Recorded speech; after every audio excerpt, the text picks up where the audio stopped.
I now give the floor to Jennifer Vinas-Forcade. I hope I pronounced your name right, of the Latin American Caribbean Youth Alliance as part of the Global Youth Action Network.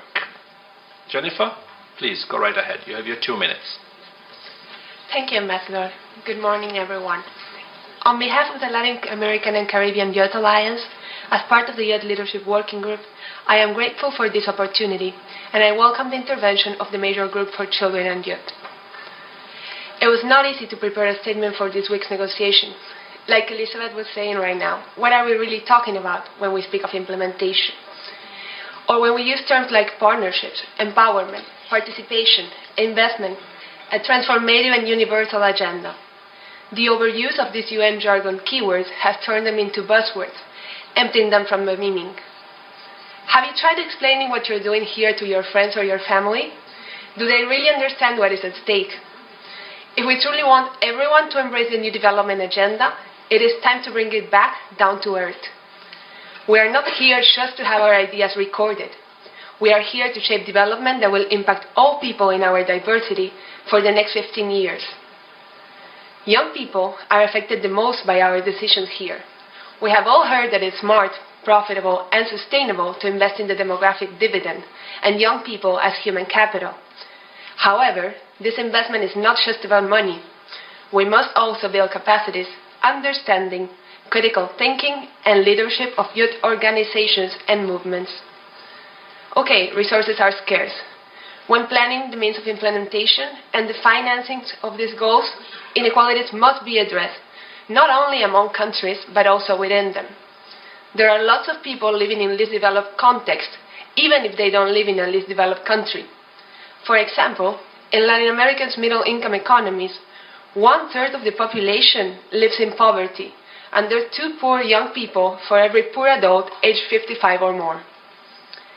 To guarantee the human right of all is a state responsibility. It cannot be left to the market or to the private sector.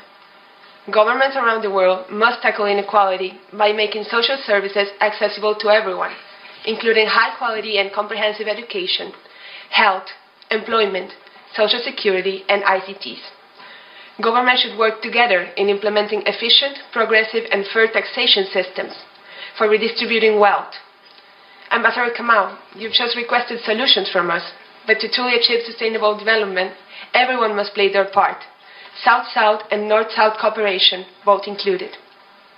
Finally, transparency and accountability are required to guarantee a just, rights-based approach to scarce resource allocation. That is what this agenda, its implementation and financing should really be about.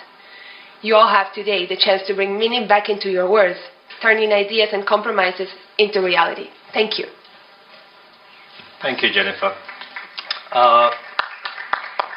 Ambassador Donoghue believes that you should get a round of applause, but before that round of applause comes, I do want to say that the reason you're here, the reason all of you are here, is because we don't have ownership of this process. It's not about the co-facilitators.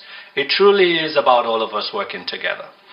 So, yes, we are challenged. Yes, we are using UNEs, as we used to call it, language that might be a little old, language that might have become opaque and maybe a little meaningless over time. But it's for you to, breathe new life into new language that you might find, which is why I'm asking for you to come up with language that will help us articulate the challenges that you're facing in the most precise way that will lead to the best outcomes that you would like. So you're right, we are challenged by the language, but it's the tools that we have right now. So we need to find new tools, new languages, new constructs to get us where we want to get to, which is why we are consulting so widely. We are now all collectively responsible. It's no longer just a facilitator challenge. If this thing flies, it flies because we've all come together to make it work.